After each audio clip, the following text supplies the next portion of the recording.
Coming up on Techzilla, how to use all those hard drives you've got scattered all over your desktop. Hackintosh, we got a legit one because you asked for it.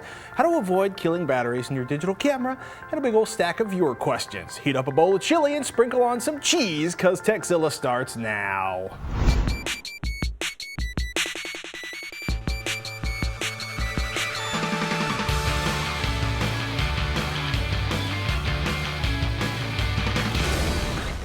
This episode of Techzilla is made possible by Gamefly, Squarespace, and GoDaddy.com.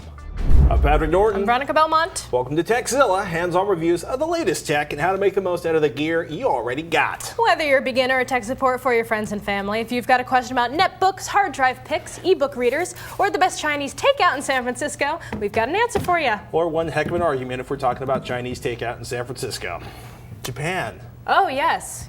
You're back. I am back. Yay! You said no clothes, going to be a big bag of techno goodies, Akihabara, saving your cash for instead of clothes that won't fit once you get home. Yeah, I so lied. You I bought just bought clothes.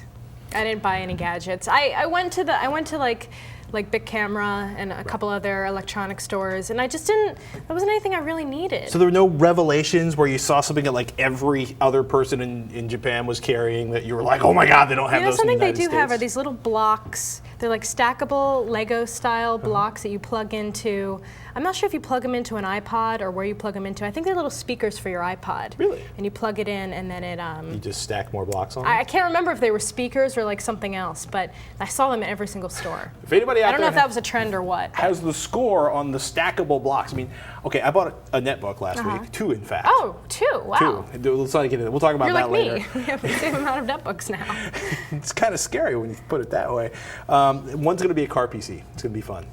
Oh. The GPS. Are you going to build it into the car? I haven't decided. I think I'm going to make it removable, but it's just smart. It's just the packaging on the netbook is so perfect for that. And I also got the lovely Mrs. Norton stoked about Blu-ray finally. Oh. Yeah. What was stopping her before? Well, she actually hadn't. We basically finally got the Blu-ray player, and then it was actually a copy of Pride and Prejudice, and she was watching the BBC edition, Colin Firth, Jane Eyre. It's amazing.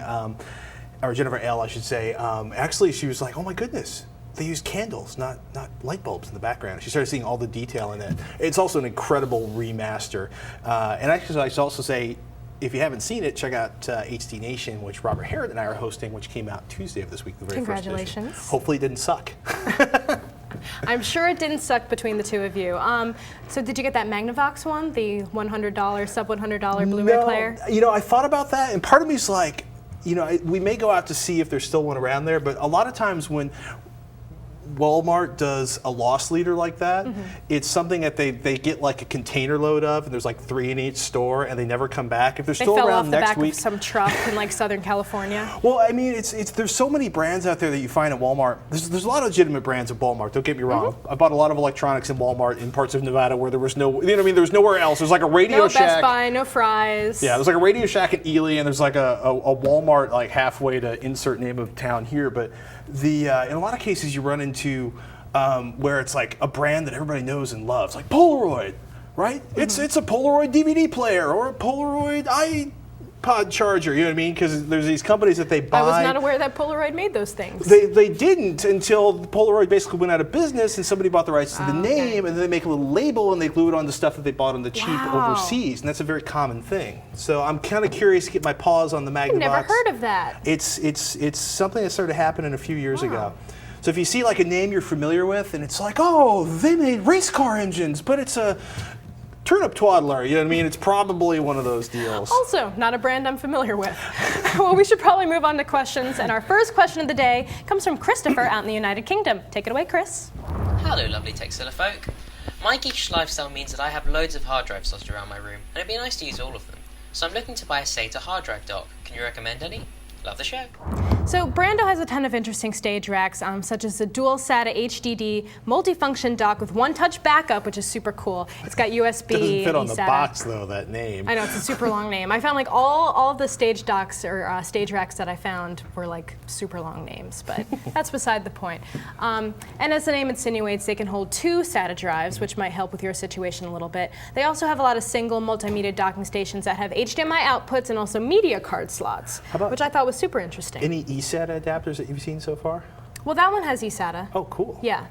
So what else do we have? So I mean, it's not on. I know you're looking for USB, but eSATA is faster. And yeah, that becoming works more also. common. Yeah, and then quick glance at Newegg shows a whole bunch of options out there without needing to break the bank. Cavalry, Nippon Labs, StarTech, and Vantech all make docks similar to Brando's offering, ranging from $32 to $89. They're all over the map. They're totally all over the map. And it's, I gotta say, like, essentially they're USB drive adapters with a place to park your drive, right? That's the little plastic part. I skip the parking spot and go with NewerTech's USB 2.0 universal drive adapter, which is like $35.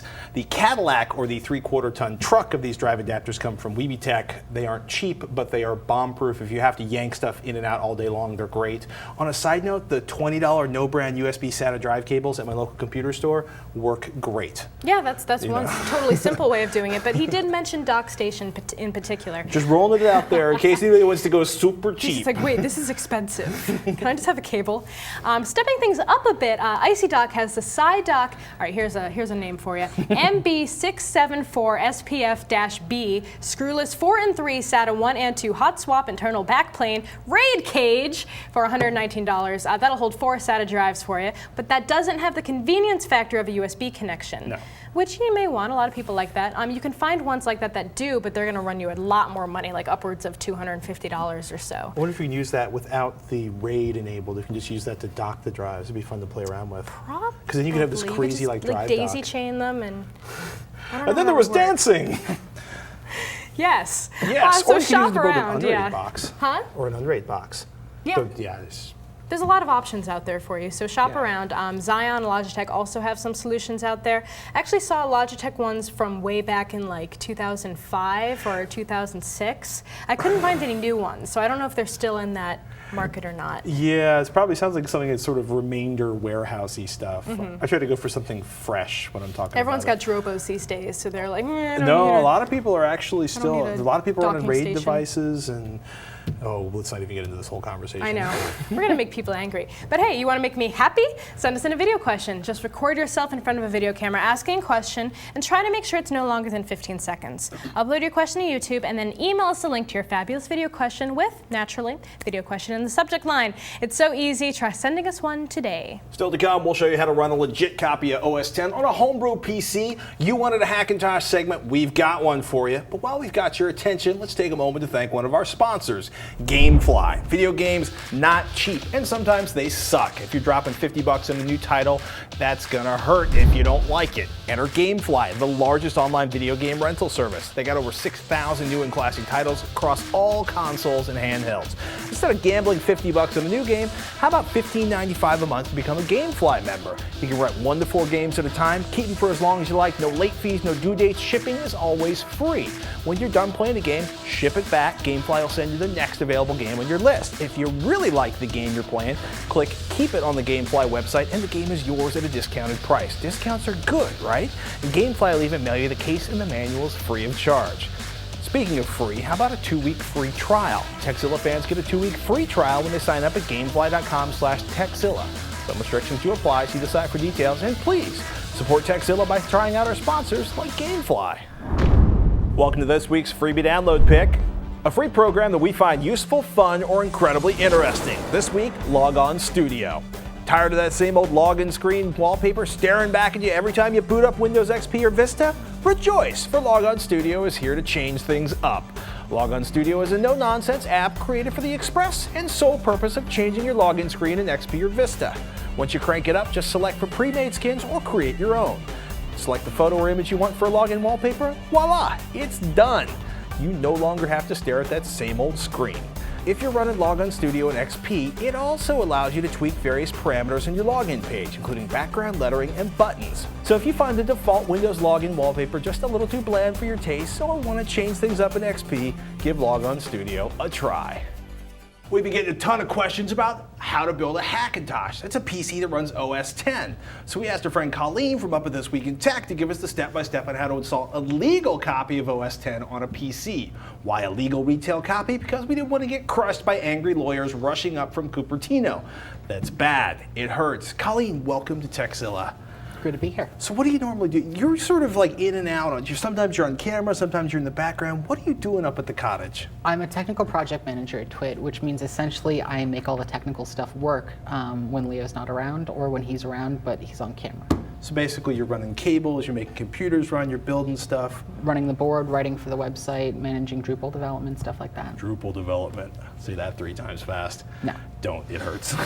So you called us up, you've been playing around with Hackintoshes. We said it's gotta be a legal retail box version for reasons that involve not being beaten to death by lawyers. That's actually not the way most people are doing it. The way most people are doing it is they're doing one of 3 methods. They're using either a version specifically for their computer itself, like an MSI Wind, where there's a special distribution just for that, or they're using a CD, a distribution that's been developed so that it's more compatible with a lot of different systems, but there's still some customizing. Or they use a special bootloader like Boot 132, and then they use a retail disk and spend a lot of time in the command line messing with it, making it work. Now you found a less painful version of that. Before we talk about that, now why would you build? And I got to say, this is actually much cooler, I think, than a netbook running Mac or like netbook running OS 10. You actually built a full-on desktop. Right. What's the advantage of running a desktop hack? Well, there's a couple of different reasons. Assuming you want OS 10, which you are if you're already looking at building a Hackintosh, there are certain limitations in Apple hardware. First of all, it's really expensive. You can build a equivalent of a Mac Pro for half the price. Right. A Mac Pro is like $2,500. Starting. And not even if you want to put a second graphics card in, the graphics card for the Mac Pro costs more than the PC equivalent, sometimes twice as much. That would be bad. Right. So Macs, they make relatively affordable Mac Minis and iMacs, but the problem with that is you can't choose your screens very easily on the iMac. You can't really upgrade them very easily.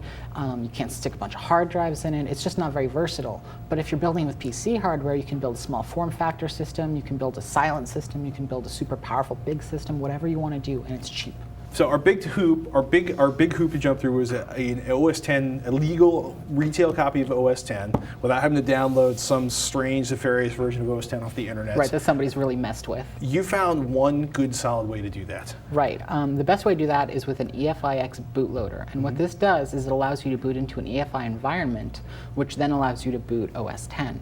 Now, nicely, the people who make the EFi-X already include all of the drivers on it that you'll need to install OS 10. Cool, so it basically recreates or emulates the boot environment, the EFI boot environment. Precisely. So that tells OS 10 it's at home, even if it isn't. Right. And so the drivers are included on that, but that means you have a very specific set of hardware devices Absolutely. you can use. It's somewhat limited compared to the broad range of PC products that are out there. But luckily, they provide a very comprehensive list of what's actually compatible with this. And on top of that, it's actually really good hardware. I like that thought. Now, the plug on that looks like it's not a standard, it's not a USB. It is device. USB, but it's internal USB. It's like if you wanted to put a USB plate on the back of your computer and hook it to your motherboard, that's all it is. You just put it directly on your motherboard or use a little cable to plug that in and stick it in your case. Cool, so the one downside of this is the price. $240? Ouch.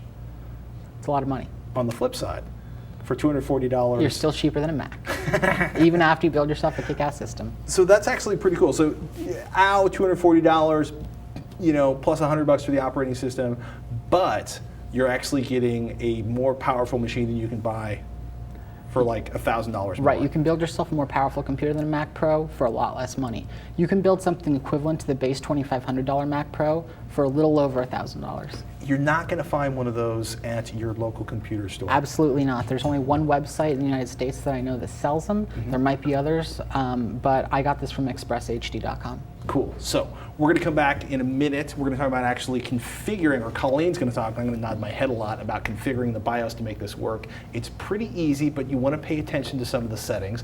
Coming up next on the show, or actually a little bit later in the show, how to use console controllers with your PC, battery upgrade hell for your digital camera, and the thrilling conclusion coming up next of our Hackintosh segment. Go Colleen. But first, Time to thank one of our sponsors, Squarespace. And here to tell you more is our PA, Annie. Hi Techzilla viewers, I'm Annie Gauss and I'm here to talk about Squarespace. Squarespace is so easy to use that even someone like me, with no web design experience whatsoever, can build a beautiful, professional-looking website literally in just minutes. But it's also versatile. Its intuitive format and features let you be as simple or as sophisticated as you want in the way you organize your content, no matter what it is that your website calls for. Either way, you'll end up with a site that looks like you paid someone thousands of dollars to do it for you. So what are you waiting for? A deal? Okay then, just check out using the code TEKZ, that's TEKZ. That gives you 10% off the entire lifetime of your order. 10%, you cannot beat that. So take it from me, Annie, if you want to put up a professional webpage without the hassles, check out squarespace.com. Looks like it's time for another website we just can't get enough of. A website that we just can't stay away from because it's too useful, too funny, or just too darn irresistible. This week's pick, Milo. If you're a fan of buying things in person as opposed to waiting for long shipping times from online retailers, then make Milo your new best friend.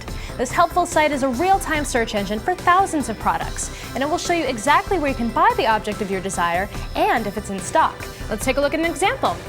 I'm considering a new digital camera, perhaps a Canon. I can search for camera, fine-tune my results by choosing Canon as the brand, and then tell Milo the price range I'm looking for. We'll do between $300 and $500, I'm feeling fancy. Instantly, we get the results I'm looking for. The Canon PowerShot SX10 is available at a few different retailers in my area, such as Best Buy and Sears. I can see it's currently out of stock at Micro Center, so that saved me a trip there. With 22 national retailers in over 30,000 US towns, you're bound to find the product you're looking for within driving range. Check out Milo.com today. All right, we've talked to you about what it's going to take to build a Hackintosh. Colleen's now going to walk you through, well, the assembly's easy. If you can build a PC, you can build a Hackintosh right up until you get to the BIOS and the boot and the operating system installation. There's 3 or 4 major things that you need to do. First, you got to put this directly on your motherboard or use a little extension cable so that you can stick it somewhere. It goes into the internal USB slot. Then you have to have a legal copy of OS 10 10.5.6 or higher. Full version? Full version, retail version. Okay. Not a version that comes with another computer, a retail version. Okay. Now, you only want to have the hard drive in that you're going to be installing OS 10 onto. You don't want any other operating system hard drives in there. It might make things more difficult. And then, this is the big part, you have to go ahead and go and configure your BIOS. What do we do inside of the BIOS? The main thing we're going to be doing after I show you step by step is we're going to make it boot to this, and then from this we boot our other operating systems, rather than going straight to the operating system. All right, we got the BIOS up and running. If you don't know how to do that, press F1, press F2, press delete, look at the manual for your motherboard, but let's take a look at what we do inside the BIOS. Okay, so the first thing that we're going to do is we're going to go down to standard CMOS features. We're going to make sure that our hard drive is in there and that our DVD is in there, and so we can see that we're going to be able to load it from the disk, and we're going to see that we're going to be able to install it on a drive. Then you hit escape to go back, and then you go down to advanced BIOS features. Now, you select and make sure that of the list right here of the different things that you can have boot first, you want the first hard drive to be the EFi-X. So I'm going to hit page up, just right there, and then I'm going to exit out. Now, next we're going to go and change the first boot device down to the USB hard disk drive, which is essentially what the EFi-X is detected as. It's basically just making sure the EFI boots first. Precisely. Is a bootloader essentially loaded? Well, the EFI functions as a bootloader in this case. That's exactly what it is. And then we're going to turn off the third boot device because we don't really need that, and the second boot device because we don't need that either. And then we are going to go all the way down and make sure that it first initializes PEG, which is the PCI Express card that we have in the main slot. And we're going to make sure that it does not show the startup screen because it's ugly and in the way. And that's an aesthetic then choice there. We are going to hit exit. Now, next we're going to go down to integrated peripherals. And this is where things get a little bit strange. You want to make sure that you have your serial port turned off. Nobody uses that anyway. And make sure you have your parallel port turned off, which nobody uses anyway also. Speak for yourself. Bold man. And then we're going to go down and make sure that the USB keyboard functionality is enabled and that USB storage is enabled. And then after that, it looks like we are going to be good to go. Those are basically just signifiers that OS 10 looks for. If there's a parallel port, something's horribly wrong. Precisely. Got it. And then we go down to power management setup. And you have to make sure that this says S3 STI under ACPI suspend type. It has to do with how the computer suspends. And then we go down and we make sure that HPET support is enabled and that HPET mode is on 32-bit. Cool. And then we're good. So you can exit out, by hitting escape from there, and then you hit F10, which saves it in the BIOS, and you hit enter. And now we're going to boot straight up to the EFI bootloader, and you'll be able to see whether you have, if you already have things installed, just see If you don't see the EFI bootloader when it restarts, right. the settings But are off. Right now we don't have the ugly gigabyte screen anymore. It's just a simple BIOS screen, like so we the can see everything gigabyte going on. screen. It's an advertisement. You bought their motherboard. I did buy their motherboard. It's loading. Loading EFi-X. And now we're going to get these pretty little things that we can select. They're called icons. Look at that. So we're going to select the DVD in the cyber trash can. And then we are going to load right into the OS X installer. And it's just that easy. It's just that easy. That's the advantage of spending all that money. Exactly. Well, the thing is, what's your time worth to you? Yeah. What's your system reliability worth to you? This allows you to actually update it. This computer actually thinks that it's a Mac.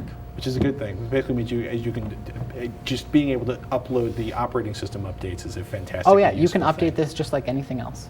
So we're gonna hold on for a second while this quietly boots the disk or drive. All right, you can see now we're at the OS X install screen. Now there's one place where you want to make sure people don't get all sideways. So you're going to be able to figure this out if you've ever done an OS X install before. But after you hit OK, you're going to want to make sure that you go all the way up here to Utilities on the top bar, then select Disk Utility, and then your hard drive selections and optical drive selections will pop up, and then I want you to go ahead and click on your individual drive that you're going to be using, then hit Erase. That's the tab, don't hit the button yet. And then make sure that you're going to format it as HFS journaled, which is called on this Mac OS X extended journal. So I'm going to hit Erase, and then Erase. One thing you're going to want to make sure you're doing is that you just have one hard drive in that you're going to use, and that you have one partition on it. No extra partitions, no RAID arrays. RAID arrays can be supported, but it's really not the easiest way to do it.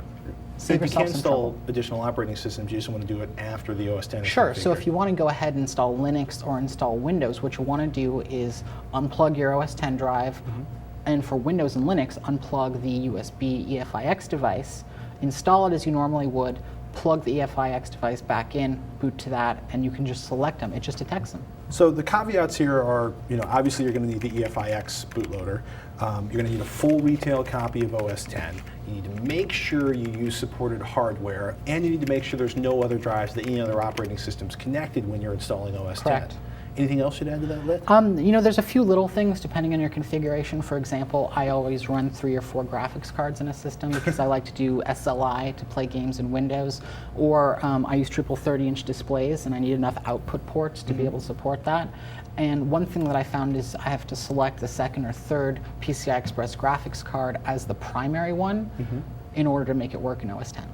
Just Go to the funky forums, you'll figure it out.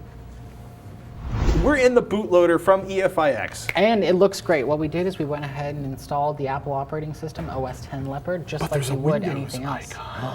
Well, while we were at it, I stuck in my Intel SSD that has my Windows install already on it, that I installed without the EFi-X thing earlier today. And now I can just select whether I want to boot from the DVD, to the Windows disk, or to the Apple disk. Let's fire up the Apple disk. So will it automatically recognize basically you unplug your OS X, you install additional operating systems, and then the EFi-X bootloader automatically recognizes them? Just picks them up. That's really slick. Yeah, I mean, it's a lot easier actually. Even if you just have a PC and you're running Linux and a bunch of different versions of Windows, I'd rather do this than use the grub bootloaders or the internal Windows bootloaders that are really difficult to use. All right, OS X is installed. Now you're going to do something really cool, Okay, this is something cool that no other Hackintosh can usually do. which is We're gonna go update to the top, operating and system. we're going to hit software update. And then it's going to scan our operating system. It's going to find the updates to our software. And we're going to hit OK. So what happens on some of the other ones if you try to update the software? Oh, it'll look like it's working, and then it'll shut down, and then it'll never turn back on. If you're good, you'll be able to fix it from a command line, perhaps. But realistically, the easiest thing would just be to reinstall. That would be bad. So when we were booting this up, we saw 3 icons. You reinstalled your Windows 7 drive in there. So do you have to configure the EFi-X bootloader to recognize other operating systems? No, not at all. All I did after I was finished installing OS X is I just popped the drive in and it detected it right away. If you're installing a new operating system other than OS X, you definitely want to disconnect OS X first. Correct. You want to disconnect the OS X hard drive and you want to disconnect the EFi-X, install it as if you're building a normal computer, then plug them both back in. And the EFi-X just automatically recognizes everything. Just picks everything up. That's really, really cool. The EFi-X basically is an automatic, auto-configuring, Exactly. auto-magic But bootloader. one thing that's really cool is it still leaves the BIOS in place, so you can do things like overclocking it. Nice. So right now, the system down there is water-cooled and overclocked. It actually looks like a tauntaun's guts are spilling out of the side of that. So the crucial point of this process, outside of the EFi-X bootloader, is selecting parts that are on EFi-X's approved list. Absolutely. Okay. Any thoughts about, can you strays, like is the chipset close enough? Or? Well, I mean, there's a very good chance that there's other boards that are close enough that they'll work perfectly fine as long as they're the same Intel chipset. But if you want to be perfectly safe, go ahead and get yourself one of the motherboards that's on the list. Which now actually includes x58-based motherboards and Core i7 processors. Exactly, which means with a Core i7, you can be really fast, and with an x58 board, you can do SLI, which is something that the older generations of Intel boards you couldn't do. You had to do Crossfire, which is an ATI technology, which is not supported very well in OS X. You can also do things like run like 12 gigabytes of RAM. Which is awesome. On the cheap. Do the folks at EFi-X, are they adding additional hardware regularly, or is it kind of? And it's just a firmware update that you can do from within your operating system. And over time, they'll do more updates, and you can add more compatibility. Colleen, somebody's building a Hackintosh using the EFi-X bootloader. Something goes wrong, where should they go? They should go to the EFi-X forums, and I believe that's EFi-X.com. Colleen, thank you so much. Thank you for having me. Ladies and gentlemen, Colleen has 3 sample builds. We've got those in the show notes for you if you want to get some ideas on where to start with your parts. She's working on a new podcast called Void. Till that starts, go find her at the Twit Cottage, twit.tv, where she's making mayhem on a weekly basis with Leo and the crew. Coming up next, battery upgrades, hacking console controllers onto your PC, and mayhem. But first, let's take a moment to thank one of our sponsors, GoDaddy.com. If you want to make an impact online, GoDaddy.com has what you need. .com names as low as $1.99, plus world-class hosting, fast and easy website builders, and much more. Keep your personal information away from spammers, hackers, and your crazy ex-roommate. Private domain registration from GoDaddy.com protects your privacy by keeping your address, phone number, and more out of the public database. Plus, enter code TECH5 when you check out and save an additional $10 off of any order of $40 or more. Some restrictions apply. See site for details. And be sure to check out revision3.com/GoDaddy for all the Texilla GoDaddy deals and codes. Get your piece of the internet at GoDaddy.com. Our next question comes from Josh in Hurst, Texas. He writes, I work at a GameStop in Texas, and my question is one that my customers ask. Is there a program that allows console controllers to be used on PC-based games, like the PS3, Xbox 360 controllers? Basically something that is simple to map button commands and set up. Thanks. Josh. As you would probably imagine, it's really easy to use the Xbox controller with a Windows PC. I've never owned a console, nor have I ever tried to plug a console controller. You've never owned a console ever? No. Not even like a Nintendo? Nope. Wow, okay. So, That's a weirdo. PC gamer. You do need a little bit of software to make it work properly, just like drivers and stuff you can download from Microsoft. They even have an official page with the instructions on how to do it, including the run commands. However, if you want to use the wireless controller that many people use with their 360, you have to purchase the wireless adapter. You can get that directly from Microsoft. You might be able to find a cheaper one somewhere like eBay. Not all games are going to be compatible with this. I would imagine that games for Windows probably will, but other like third-party software titles might not work. So double check. I'm not really sure how you would double check that, but I mean, ask around, I guess. Check the forums. But in our experience, mostly Rogers, for example, the Xbox 360 controller is probably one of the better gaming pads you can get, he says. And if the game itself supports button remapping, then you should be able to do it with the 360's controller as well. There's not like a standalone program that'll do it for the controller that I'm aware of. There might be one that someone's written up somewhere. So but you can just do it within the game. It's going to work or it's not going to work, and we don't know of any third-party software that'll universally adapt an Xbox controller to any Windows game. And for the PS3 connection, about the the PS3 PS3 connection is a little more difficult. Uh-oh. There's no Sony solution. There's no Sony official drivers that they've put What, out. Sony doesn't want to sell PS3 controllers into Windows machines? No, well, I mean, they make Windows machines, but It's true. But I guess they want you to buy the console, their lovely, lovely console. There's a great how-to on Instructables that'll teach you how to install and use the DS3 drivers. Those are typically the ones that people use. I think it was created by a guy in Japan, figured out how to make the drivers there. So basically, you need a Bluetooth. Bluetooth does not work. Bluetooth will not work. You have to plug it in using the USB cable. Got it. Yeah, so you can use it as a mouse, also as a mouse replacement if you need to. And you can game with it.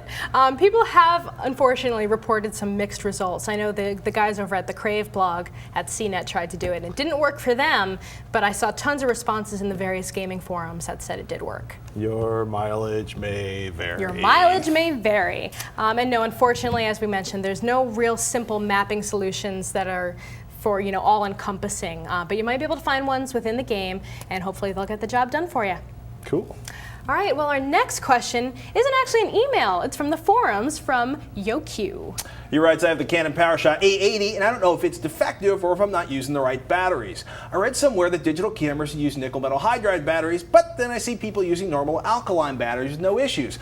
Duracell says you can take like 4,000 pictures with Duracell batteries, and it looks like it was referring to an alkaline.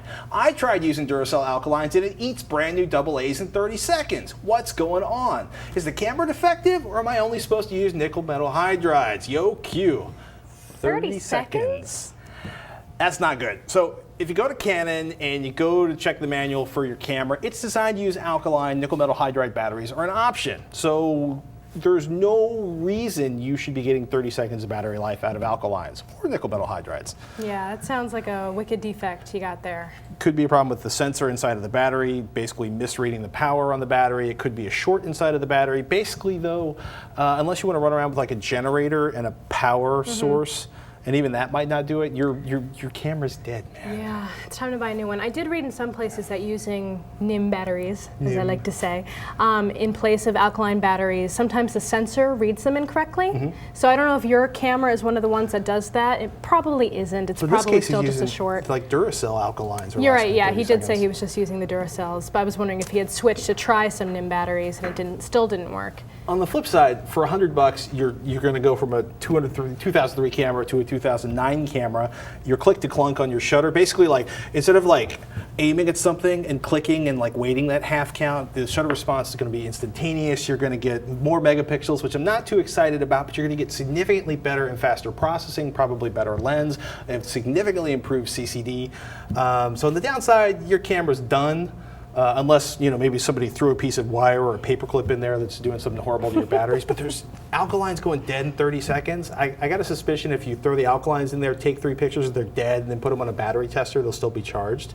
Oh, interesting. I'd be really curious about that. In any case, your camera's probably hosed, but for $100, $120, you can get an amazing new camera that'll give you significantly better performance. So. I have so few gadgets now that actually require like AA batteries. Right. They all have their own battery packs that just charge directly in the device. What I want is a rechargeable A123, like for the crazy flashlight I have that can like blind small animals and aggressive Flashlights attackers. are another one that drain a lot when they're just on the shelf.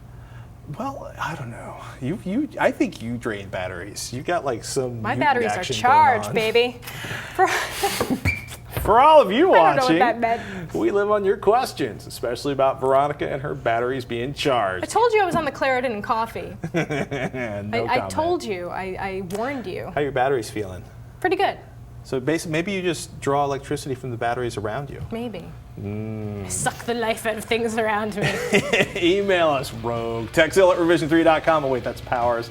Tech help, product reviews, how-tos, you ask us, we'll do it, but we need your emails, people, so don't be shy. Send them in. That is Techzilla, with a K, @revision3.com. Well, I never thought of it. Rogue and Siler are kind of similar. Ooh. They take other people's abilities. They're both succubuses. Succubi. Succubi. Anyhow, send us in a video question. Think of all the fun you can have in the admiration of all your friends and family when they see your mug on our show. Just keep it to 15 seconds, upload it to YouTube, and send us a link in an email with a video question in the subject line. And as always, you can visit our forums at revision3.com/forum. Share your thoughts, ideas, or comments with other fans of the show, like YoQ. Yo, Q. I almost forgot his name for a second. Yo, Q. Yo, Q in the house. Bye, Q. Thanks so much for watching. I'm Patrick Norton. I'm Veronica Belmont. Till next time, you've been watching Techzilla, which has gone from Jane Austen to mutant succubi sucking powers. You can read Pride and Prejudice and Zombies now. Really? Yeah, they rewrote it with zombies. I've just got to go. It's download awesome. That. Bye.